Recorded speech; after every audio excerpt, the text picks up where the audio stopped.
فإمساكم بمعروف أو تسريح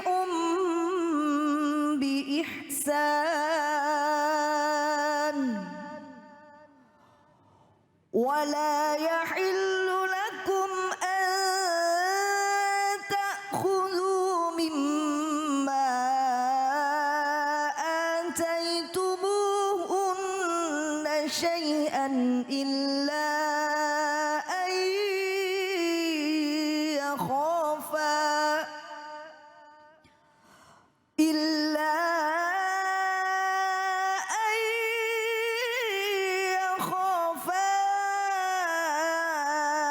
ألا يقيم حدود الله فإن خفتم ألا يقيما حدود الله فلا جناح عليهما فيما افتدت به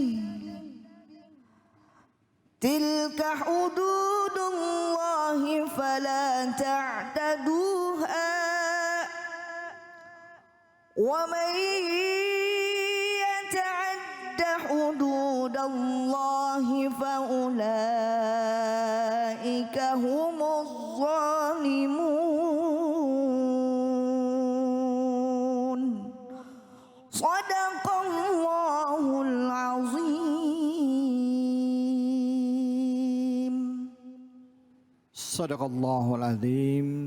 Maha benar Allah dengan segala firman-Nya. Al-Quran adalah hudalinnas, petunjuk bagi kita umat manusia. Al-Quran tidak hanya disimak tapi juga wajib diamalkan. Untuk mengamalkannya tentu kita juga harus faham apa makna dan isi dari ayat-ayat tersebut supaya tidak salah penafsiran. Dan untuk itu mari sama-sama kita simak kajian dari ayat yang dibacakan tadi oleh Ustazah Siti Maimunah dari guru kita Kiai Sahdan. Silakan Ustaz, fadhal.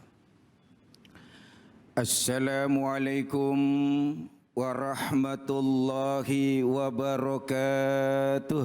Waalaikumsalam warahmatullahi wabarakatuh. Bismillahirrahmanirrahim. Alhamdulillahi rabbil alamin. Waliyis salihin. Wala udwana illa ala zalimin. Wassalatu wassalamu ala sayyidil mursalin. Wa imamil muttaqin. Wa hujjatillahi ala nasi ajma'in. Amma ba'du. Para pemirsa Cahaya Hati Indonesia iNews TV di mana saja berada, ibu bapak hadirin hadirat jamaah Masjid Al-Istiqomah Ciputat Tangerang Selatan, dan host kita yang ganteng Mas David Khalik, semoga kita semua dimuliakan dan diberkahi oleh Allah Subhanahu wa taala. Amin ya Allahumma shalli. Bapak Ibu, dahulu ketika Eropa masih dalam abad kegelapan, Yunani masih jauh dari peradaban, Asia masih sangat tertinggal dan terbelakang, sementara ketika itu dunia Arab diliputi pada masa jahiliyah. Makhluk yang bernama wanita sangat memprihatinkan dan menyedihkan. Banyak mengalami diskriminasi. Bagaimana kita lihat dulu di Yunani punya pemikiran dan keyakinan bahwa wanita adalah miliknya seorang ayah. Sehingga ayah boleh memperjualbelikan berapapun kepada siapapun dan kapanpun. Di Roma ketika itu mereka punya undang-undang yang menyatakan bahwa wanita adalah keturunan, wanita termasuk golongan anak-anak dan tidak berakal. Apalagi pada masa jahiliyah, kita udah tahu semuanya, ada suku yang punya kebiasaan mengubur wanita hidup-hidup. Bayi hidup-hidup dikubur. Tapi begitu Islam masuk, wanita dimuliakan. Ini dulunya murah nih Mas David nih. Murah nih dulu nih. Iya. Tapi begitu Islam datang, Masya Allah menjadi mulia. Allah. Banyak keterangan di hadis bagaimana ad-dunya mata'un wa khairu mata'iha al-mar'atus sholihah. Dunia itu adalah perhiasan dan perhiasan terbaik, terindah adalah wanita solehah. Maka Mas David kalau pengen banyak perhiasannya, Ya. banyakin wanitanya. Apalagi kita tahu bahwa surga di bawah telapak kaki ibu. Ya. Wanita bisa masuk pintu surga manapun. Masya Allah, luar biasa. Allah. Dan juga dalam ayat-ayat Al-Quran banyak menjelaskan bagaimana kemuliaan wanita alias perempuan. Allah. Salah satunya tadi yang dibaca Qori'ah kita yang cantik Ustazah Mona. Di mana ayat 229 surat Al-Baqarah ini berbunyi, A'udzubillahi minasyaitonirrajim. Bismillahirrahmanirrahim. At-talaqu marratan fa imsakum bima'rufin aw tasrihum bi ihsan ila akhiri ayat. Tolak itu hanya ada 2 kali, berlaku 2 kali. Di mana seorang suami boleh menahannya atau merujuknya kembali dengan cara yang patut atau melepaskannya, menceraikannya dengan cara yang baik. Imam Ibnu Katsir dalam tafsirnya beliau mengatakan, hadhil ayatul karimatu, ayat yang mulia ini rafi'atun lima kana alaihil amru fibtida'il Islam. Di mana ayat yang mulia ini menjelaskan bahwa ayat ini mengangkat nasib wanita dari perkara, dari persoalan-persoalan yang merendahkan wanita ketika itu pada permulaan Islam. Kenapa? Min annar rajula kana ahaqqa bi raj'atim ra'atihi. Karena laki-laki punya kekuasaan penuh, punya wewenang penuh, bisa kapan saja menjatuhkan tolaknya, cerainya kepada istrinya. Wa in talaqaha mi'ata marratin madamat fil iddati. Berapa kali pun boleh ketika itu suami mentalak istrinya, bahkan sampai 100 kali sekalipun, sepanjang asal masa iddahnya masih berlaku, itu boleh memperlakukan itu. Kemudian beliau mengatakan, falamma kana hadza fihi dararun 'ala zaujat. Perkara ini tentu banyak memberikan mudarat, merugikan banyak kaum perempuan, para istri, ya.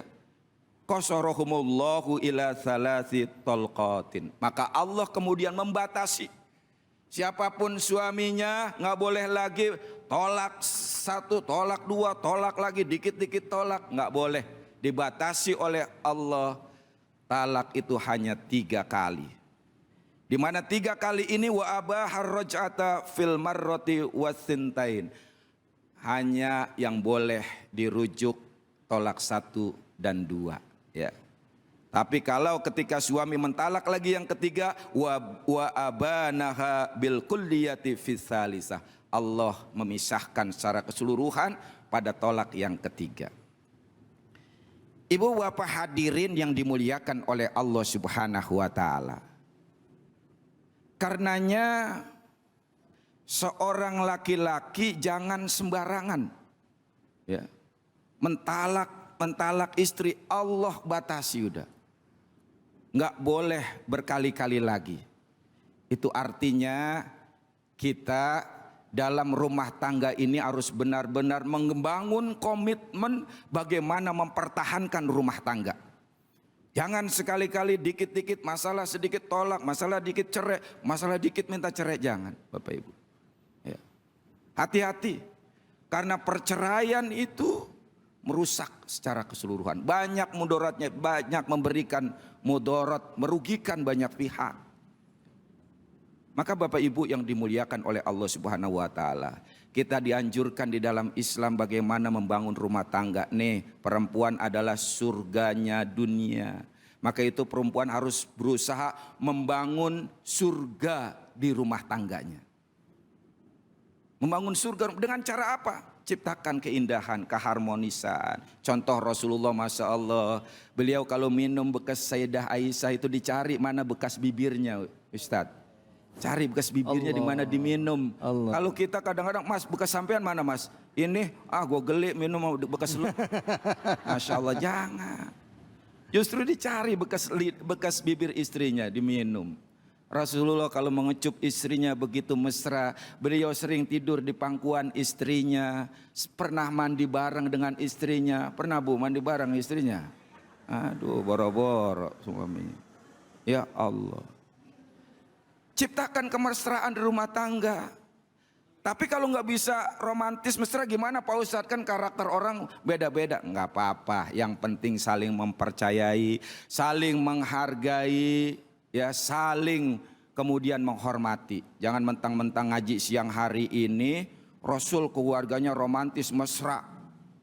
Besok sore dipraktekkan sama ibu-ibu.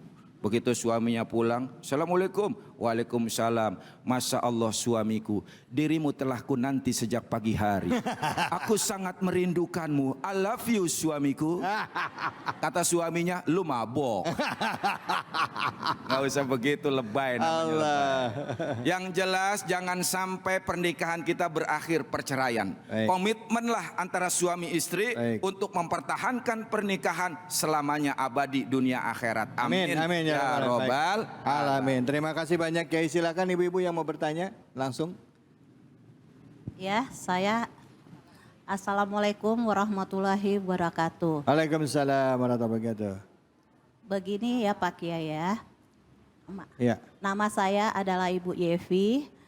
Yang ingin saya tanyakan, bagaimana dalam kasus perceraian anak itu sering menjadi rebutan. Bagaimana pandangan Islam dalam menentukan dalam merawatnya, dan bagaimana solusinya? Ya, baik, terima kasih. Baik, luar biasa pertanyaannya ya. Inilah tadi yang di muka kita yang sama-sama di awal ya, bahwa perceraian itu banyak mudorotnya, bisa menimbulkan perceraian, permusuhan. Bahkan bisa menggoncang anak, bahkan tadi justru muncul masalah baru nih kasusnya nih. Rebutan Ibu udah berapa lama pisah? Kagak, dia nanya. Nanya doang. Kirain kasusnya. Kagak nanya. Mudah-mudahan langgeng samawa. Amin. Nanya doang Kiai. Makanya itu tadi jangan sembarangan kita enteng saja. Makanya kata Rasulullah, jidduhunna salasun jidduhunna jiddun wa hazluhunna jiddun. Ada 3 perkara yang seriusnya jadi serius, bercandanya pun jadi serius. Apa itu? An-nikahu wat tolaku wa ruj'atu. Nikah, talak dan ruju. Nah, kalau udah ruju ini jadi masalah tadi itu akhirnya. Bagaimana siapa yang berhak mengasuh? Ya. Imam Mustafa Al-Khin dalam kitabnya Al-Fiqhul Manhaji, beliau mengatakan bahwa innal umma ahaqqo bil hadonati alal abi. Ini kan masuk hak asuh nih. Hadonah di dalam Islam itu. Kata beliau Syekh Mustafa, sesungguhnya ibu lebih berhak ya mengambil hak asuh daripada suaminya. Jadi ibu seorang istri lebih berhak daripada suami. Kenapa? Karena kata beliau, ibu itu lebih luas kasih sayangnya. Ibu itu lebih sabar di dalam mengurus dan mendidik anaknya.